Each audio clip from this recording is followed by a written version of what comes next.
In this episode, I will be discussing teaching to behaviors. So let's begin.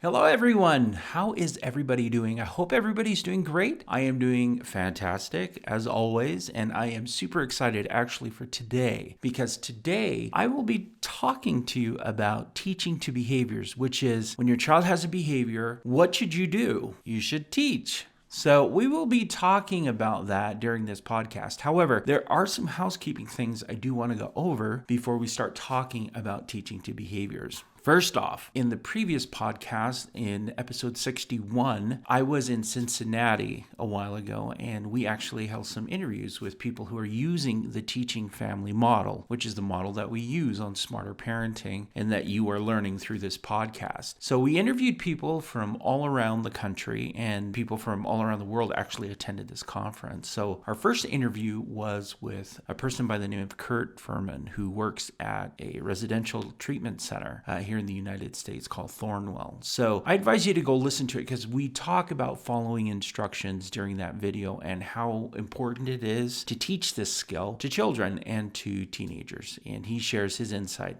And one of the things that I really like about having guests and interviewing people is that they provide a different point of view. We're all using the same skills. However, they bring in their own personal experiences and how things have worked for them in their work. And so it's really fascinating to listen to somebody else discuss these things. And as we work through it and talk about it, it's just great. So in the next couple of weeks, you are going to be introduced to some additional guests. And that is something that I am hoping you will pay attention to because, again, you will be able to pick up so much from the experiences of other people who are using this model around the world to help children and families. You can learn a lot from just listening to how other people are implementing it and what has been effective for them in helping families. So that was the first thing I wanted to cover. If you haven't listened to episode 61, jump back and listen to that because it's fantastic to talk to him. And again, in the next couple of weeks, you are going to hear more and more guests on the podcast doing interviews where I ask them questions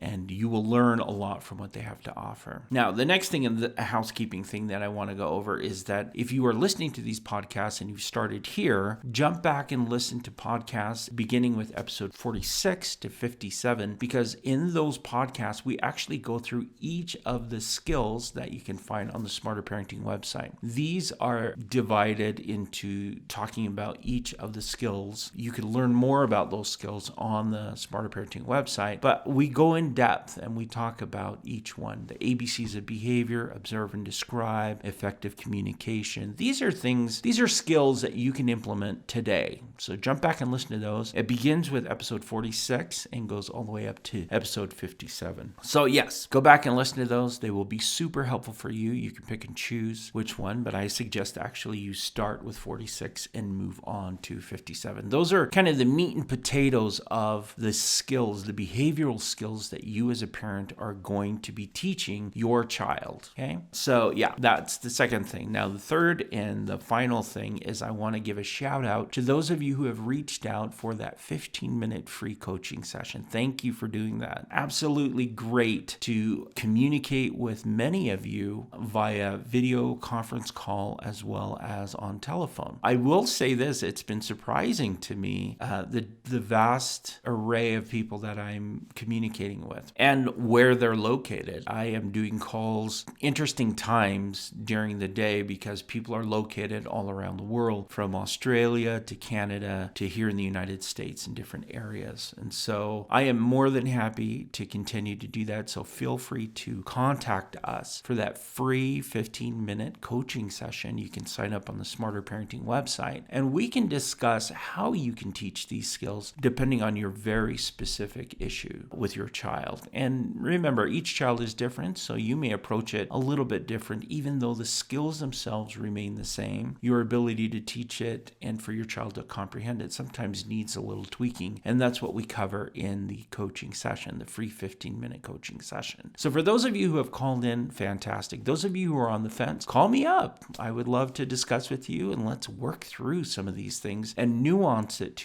towards your family. Yeah, that's a lot of housekeeping items, but super excited for all of those things. First off, some more guests will be joining me to talk about the skills that they are using all around the world in helping families. And these are the skills from the Teaching Family Model. It's going to be fantastic. You're going to love it. And then moving on from the guests to being sure that you listen to the skills podcasts. And you can also visit the Smarter Parenting website to watch videos about these skills. That will be super helpful. And then signing up for the 15-minute free coaching session. All right. So let's talk now about teaching to behaviors and what exactly that means. First off, when I am saying parents need to teach to behaviors, what I am saying is when a child behaves a certain way, parents have a choice. They can react to what's happening. They can react to the behavior the child is exhibiting, or they can teach to the behavior the child is exhibiting. There is a difference between the two. Reaction is a lot more fluid in a way, and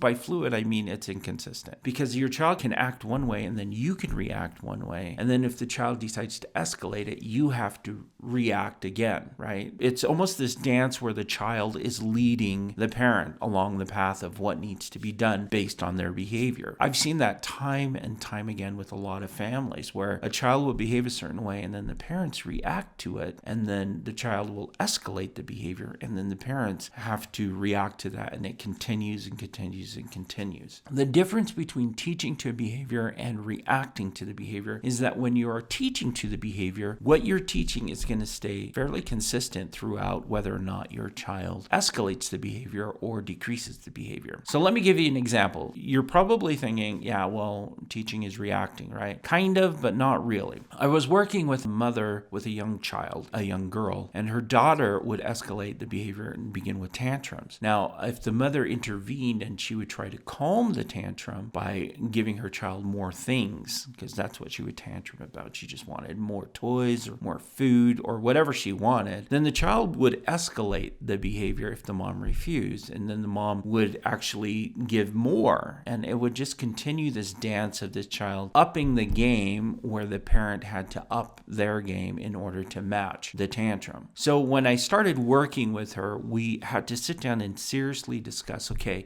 where are the limits of what you're going to do and what are we going to teach? So this is back to that whole how we coach. This is the question we always have to ask ourselves as parents. What are we going to teach to that behavior? We can react to it and let them take charge, or we can say, okay, we need to teach you a very specific concept to deal with that behavior. We need to be teaching, and you need to learn how to adjust to that. And so what it did was it took the dance out of their interactions. When we determined, okay, she's throwing a tantrum, what do we need to teach? And for this mom, in this specific instance, we had to teach coping skills or relaxation and how to follow instructions. So we focused primarily on following instructions, even small instructions, coupling that with praise. And you can learn more about that in the podcast about following instructions. So in helping this mother along, I gave her some very specific things to do. Now, the child would escalate the behavior, but here's where the dance changed. Instead of the mom reacting to an escalated tantrum behavior, the mom actually continued on with following instructions and maintaining this focus on what she was teaching. Now, while we were going through this process, she decided, the little girl, her daughter, decided to escalate the behavior maybe 2 or 3 levels because she was freaking out because she wasn't getting her way. And yet I focused in and helped the mom focus in on just sticking to following instructions, which were things centered around calming down. And as mom continually stayed there, it's hard for a child to dance if the partner is not dancing with them. And so this is where the dance broke. And the mom was able to lead the child along the path of what would be more resourceful for her child and also for her, because it calmed her. This gave her permission to just focus in on one skill at a time. As we continually progressed and she would test the limits, mom continued to stay focused on following instructions and calming techniques for the tantrum. She didn't alter answer it, and she didn't change it, and she didn't try to appease it. So that's what I'm saying when I say you can either react to a behavior, which can be all over the place, or you can teach to a behavior where you're using a very specific skill to address a very specific behavior and staying focused on that skill along the way. Now, this is a powerful thing for parents. This is a powerful tool when I'm working with families and I tell them, yeah, we are not going to dance anymore with this back and forth. We're going to stay very focused, and we're going to have the child adjust to what needs to happen. Some parents are like, well, I don't know if that's going to work. I don't know, I just don't have the stamina for. And this is where you have to measure your tolerance levels. And what I mean by tolerance levels is you have to know exactly where your point is, where you feel like, okay, I'm just going to give in and give them what they want, and where you're like, no, I'm going to stick my ground. Most parents know that they can stick their ground in certain situations. It's when they feel pressure from outside sources where sometimes they give in a little bit easier. Exhaustion plays into that. Being hungry plays into that for a parent. So as a parent, you really do need to know your tolerance levels, but you need to always be asking yourself, what do I need to teach in this situation? What behavioral skill do I need to teach to stop this negative behavior or to increase this positive behavior? Teaching to behaviors requires a lot of insight into your own abilities as a parent and where your breaking point is. And it also requires you to think about what behaviors do I need to address and what skill do I need to teach in order to address that behavior. Now, this is where the coaching comes in, because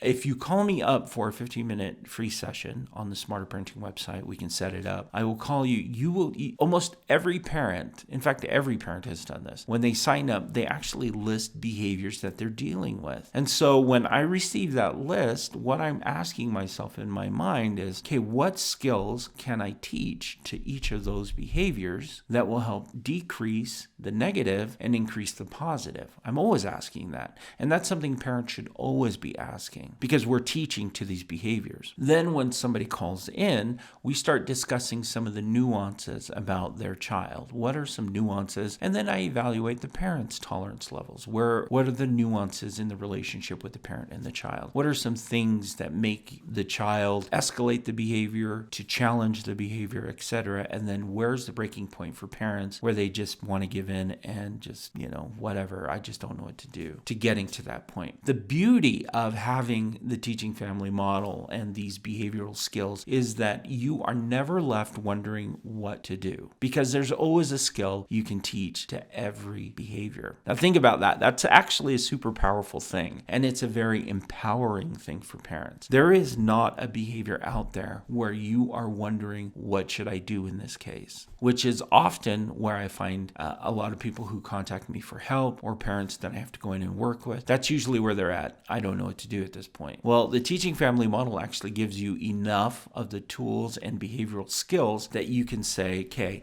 I need to teach effective communication in this instance to address this behavior, or I need to teach my child following instructions, or I need to teach them how to accept no answer. So the teaching family model gives you the skills that you need, and then this is where the artful part of parenting comes in. You choose what skill to match with what behavior to help decrease the negative and increase the positive. And so that's what teaching to behaviors is all about. That's what we teach here at Smarter Parenting. We want parents to walk out of learning these skills with a full tool belt of intervention techniques that they can implement with their child at any time and in any place. And what's really beautiful is that all of these are interconnected. All these skills are interconnected to each other, which is why I recommend you listen to all the podcasts regarding the skills as well, watching the videos, because they are all intertwined with each other. And when you use one tool for one behavior, as your child develops and changes, you may have to adjust it and use a different tool for that specific behavior. So this actually is kind of an all-in-one. We're giving you all this information. We're telling you, you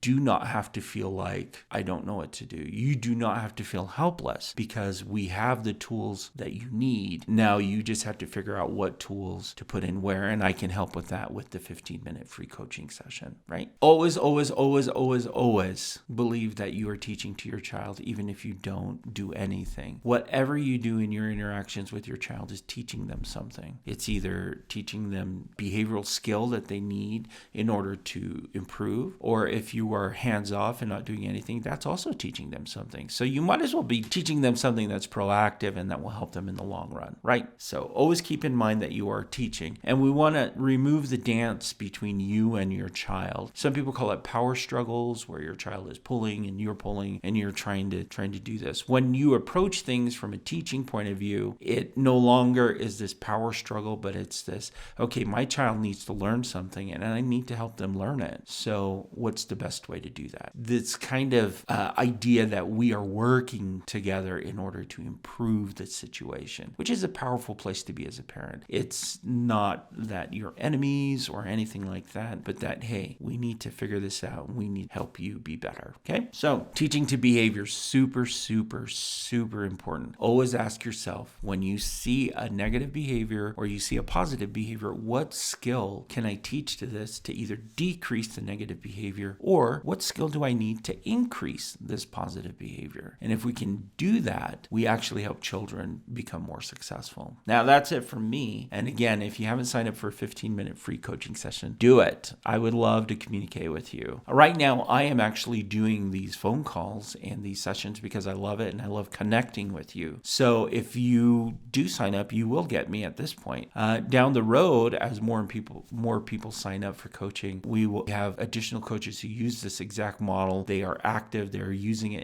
with families right now all around the country, and other people may be coaching you. But as for right now, if you call in, it's me, and I would be happy to communicate with you and to work through some of the nuances of how to implement this with your child. All right, that's it for me. I will see you again next time. I hope you have a good one, and stay tuned for so much more in Smarter Parenting. We're so excited for the things that are about to come. All right, bye.